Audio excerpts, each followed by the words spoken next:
together are considered by many people as a means of communication, and sometimes turns out to be a part of our life because many of us like music. Our guest today is an artist singer who's been around for a while, and what he's been doing is just phenomenal. My name is Alan Kemayo, and our guest will be Rastafari priority. Rastafari. Hi once again.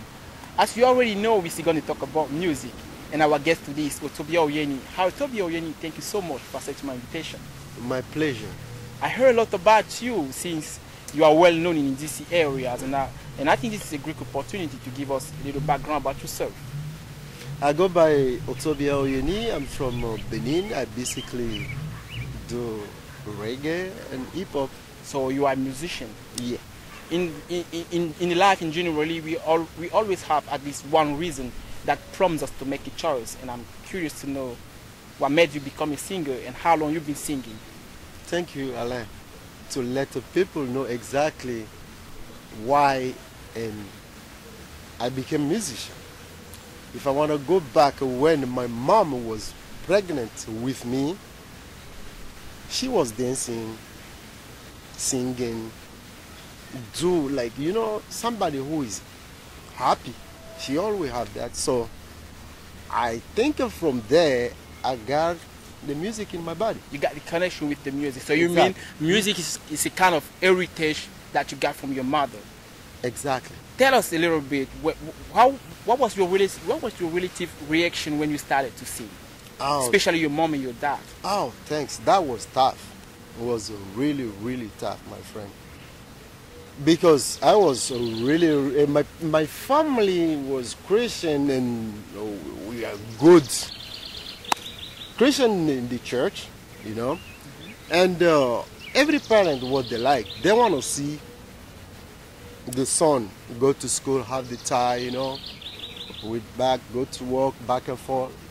You know, like everybody like, you know. Yeah, I think. But me, I turn and I choose my way. So after 14 in choir, and I grow like a 20, so 21. You mean you started to sing in the choir? Yeah, yeah. So like after 20, 21, I decided to finally choose my way. And 30 after, I start to grow my mind.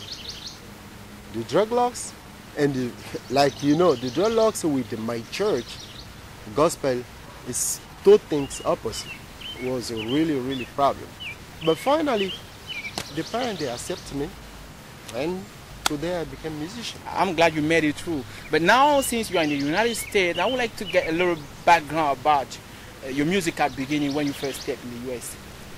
Oh, that is another word. You know, I come from Africa. I never speak English. I'm speaking French with my native language. And I have to go to school to try to learn how to speak English. And a little by little, go to the class, English class. And after that, I start to sing in Beninese African community. And from there, I got the connection a little by little and singing some in the community, bar, restaurant. You know, I start like that. Actually, we're gonna get into the practical part, but before that, I would like to share these beautiful images with you, dear viewers. We'll be back.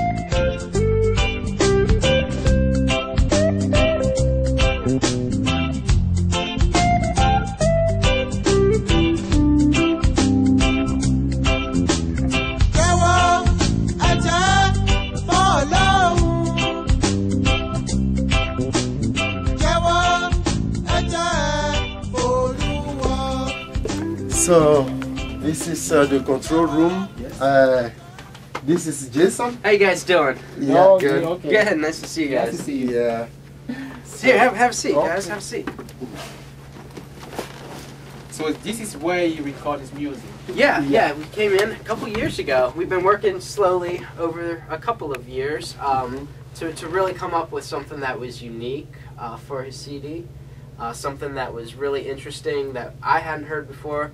And that was new. That nothing existed. What's like the it. uniqueness you're talking about? I think the thing that makes the music so unique is it kind of takes two different cultures, or multiple cultures really, Yeah. And combines a lot of them. So it was really interesting for me to record, you know, a reggae album with parts that were in French, Yeah, and then in French, exactly. with some You definite still African remember. elements to it. That was a really new experience for me, and I think it ended up creating something that was totally unique. Nothing that I... Album. What about the personality of the singer right now? The personality of the singer. This guy's a blast. Oh yeah, we had so much fun in the studio recording. You know, this is my job. This is what I do, and it was always refreshing to look on the calendar and be like, oh, I don't have to record more classical violin auditions. I can come in here and relax, and we'll have some fun, and we'll have a good time when we're. Jewa, Salate, follow. Jewa, Ate, follow. Jewa, Ate, Followa.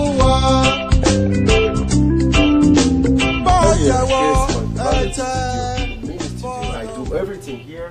So after here, I go to the brew house, bake and finish the job. So That's very interesting because everything looks professional, and I wonder how long did that take you to get everything together? yes, it's really taking long. Like around 7 years, working hard, saving, It's something like that. To me, I think you're doing a pretty good job, and I wish many people watching the video can do the same thing like you. I mean, okay, have seat and I can let you see exactly what I'm talking about. You have many singles on the market, Yep. and you have recently released your first album. Yep. What does it mean to you? Oh man, that is really happy. I'm really happy. That is a big accomplishment in my life. It's like they say this land is a land of opportunity where the dream comes true. Really, my dream comes true. In that album, I can tell you what I did. I talk about love, about peace, about what we did every single day, about religions, because if you hear about Jewa means confession, so you have to confess every day what you deal, where you driving, maybe you step on somebody and you figure out, you come back home, I really thank God, yeah. So seriously, yeah. I personally like the cultural mixture that you put in that album. Oh yeah. I try to put everybody to find. This album is like a mirror. It's like a mirror. You can see yourself through. That's why you see I sing in French, in English, and in my native language, Chabe, from Benin. Tell us right now, where can people get that album? Because I'm sure many people will be trying to look that out. Yeah, in DC, Washington, DC, Virginia, Maryland area. It's easy. It's only Blue House. Blue House, Silver Spring. So, but as soon as I come back from Africa, I'm gonna try to open more. To make many places where people can get that. Exactly. Like my next question is gonna be a recurring question, and I ask all my guests, what do you think a singer like you, an African singer like you, must do to increase the listening of the African music in the United States? And what do you think of the African music? Yeah. But I'm gonna start with your last question. Right. I think about African music that is great music because for me it's positive. Well, all know, but for me some is really positive. Alpha Blondy, Tikenja, Fakuli, Lucky Dube, peace, rest in peace. Did you remember? Yeah, we all know he passed away. Yeah. Okay. So we say rest in peace. We don't have choice because they're my president. Okay. Okay. So what I want to say, those guys, they release the good message, positive message. They're talking about what? They're talking about what we deal every day in Africa. I don't want to say, but terrorists, and it's not good. They always sing that. For me, I think it's good. Now, I want to go in the second question. to make African music to be part in American music like America is in Africa, that is a big deal. And I think for another generation, it's gonna be more than we have now. Right. Because now you see Akon, you see Kelly Rowland. Exactly. Those musicians go all the time in Africa and work with those our local musicians, and that is the connection. They do that in order to build up something powerful. Exactly. The connection. The connection start by there. So my hope is to getting big. So that's why now I'm leaving next month just to promote my own album. And also to get the connection with the local scene. Exactly. So I think from there, by generation, African music gonna be on American market. It does make sense. Actually, the program is still just the end, and I would like to know if you have any plans for the future. Yeah, of course, I do a lot. Next month, like I said earlier, I already tried to give you the response of the last question. I'm going to Africa, especially my country, but not only in my country. I'm gonna go Togo, Niger, Nigeria, Burkina Faso. Not in Cameroon? Not yet. Let's say not yet. Yes, after. But for me now it's a little bit far. So only thing I can do, I can just be around me. You know, Niger, Burkina, Togo, but probably Ghana. And as soon as I come back, just to promote and let people know me in my country, they know me. After that, if I come back, I'm gonna start to work it out on my second album. But I have projects to Asia. I have people in Korea. I have people in Vietnam. I have people in China, in Japan. So you will be promoting your album, and you will have people know a lot about you, sir. Yeah. And I wish you good luck, because to me you will be on big screen very soon. I thank you so much for accepting my invitation. Oh, thank you. It was an honor for me to have you on this program, Mr. Otobia. How did you say that? Let's do it over again. Yeah. Wow. That is good. Thank you, sir. That means we are together. Okay, bye. This is it, dear viewers, for this part of Mini Decompte. Our guest today was Otobia Oyeni. My name is Alain Kemayo. Thank you for watching Mini Decompte. See you next time on the same program. Bye bye.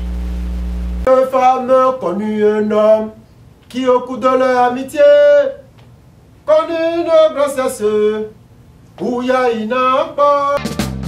Une femme connut un homme qui au coup de leur amitié conçut une grossesse où il y a une enfant.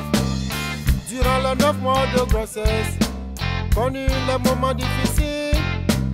Il y a des jours et des jours même pas à manger. Même la simple consultation, tout un grand problème. Allez chercher du bois en brousse, vendre avant d'y aller.